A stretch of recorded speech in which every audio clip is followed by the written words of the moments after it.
Hello all, this is Universal Group of Institutions Bangalore. I am Kushi Shetty here with the latest news.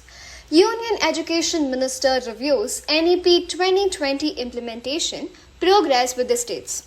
The Union Education Ministry reviews the National Education Policy 2020 with its implementation progress with the states as well as the UTs.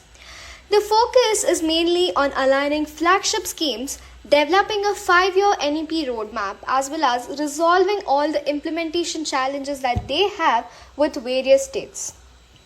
So, what is this NEP 2020? This was India's first national education policy for the 21st century, which was trying to replace the NPE of the year 1986. It was formulated by a committee that was chaired by Dr. K. Kasturi Rangan.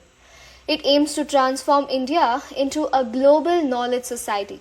It also proposes comprehensive reforms across school, higher and technical education to meet the 21st century needs. It was based on 5 pillars, that is access, equity, quality, affordability as well as accountability, aligned with the 2030 agenda for sustainable development.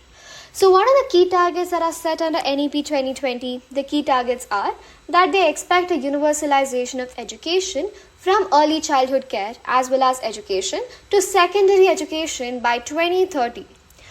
Reaching 50% GER, which is gross enrollment ratio in higher education by 2035, ensuring teachers are prepared for all the assessment reforms by 2023, which is already over.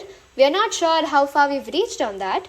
Then we have also a target for establishing an inclusive as well as an equitable education system by 2030. Well, that's all for now. Thank you. Stay tuned for more news. We have a detailed description that's present on our website. Kindly click on the link that's present down below. Thank you.